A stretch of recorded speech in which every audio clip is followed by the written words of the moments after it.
સૌપ્રથમ વાત કરીએ અમદાવાદના આંતરરાષ્ટ્રીય પતંગ મહોત્સવમાં આજે બીજા દિવસે લોકો ઉમટી પડ્યા છે।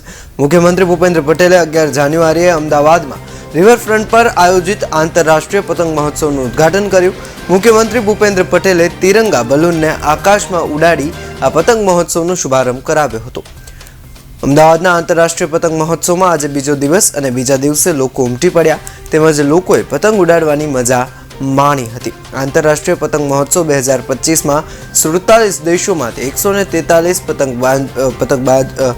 પતંગબાજો અને ભારતના અન્ય 11 રાજ્યોમાંથી 52 જેટલા પતંગબાજોએ ભાગ લીધો છે। અમે બંને અને મારી ફેમિલી વાઇફ ને બધા લોકો કાઇટ ફેસ્ટિવલ જોવા આવ્યા છે। ખરેખર બહુ મજાની છે। જે ગવર્મેન્ટે આ ઓર્ગેનાઇઝ કર્યું છે ખરેખર બધાએ ભાગ લેવો જોઈએ। અને તમે જોઈ શકો છો પાછળ બી કેટલી મોટી કાઇટ છે, કેટલા બધા લોકો આવ્યા છે, ઘણા બધા સ્ટોલ લગાવ્યા છે।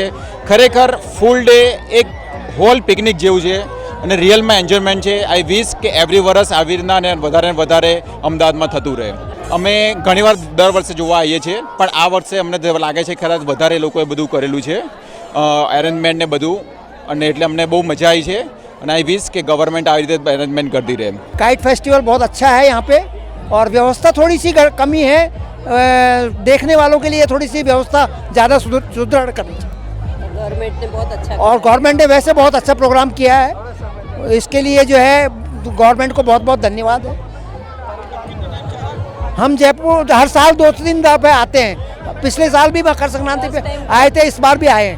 मेरा नाम जैना कारिया है। मैं अभी काइट फेस्टिवल में आई हूँ। बहुत यूनिक और अलग अलग काइट्स है, हर बार से अलग काइट्स है, अभी काफ़ी सुंदर और बड़ी काइट्स भी है। હું 4 થી 5 વર્ષથી કાઇટ્સ જોવા આવું છું, જે મને બહુ જ મજા આવે છે અહીંયા આવીને અને સારું હોય છે અહીંયા જોવા માટે અને આ બહુ બધા લોકો અહીંયા જોવા આવે છે અને બહુ સારું પતંગ ફેસ્ટિવલ છે। અહીંયા પતંગો વેચે છે, બધા જોવા આવ્યા છે, સારું બધું છે। અને હું અહીંયા 2 વર્ષથી આવું છું। મને આ કાઇટ ફેસ્ટિવલ બહુ ખૂબ જ સરસ લાગ્યું।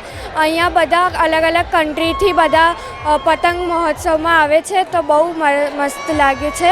Thank you.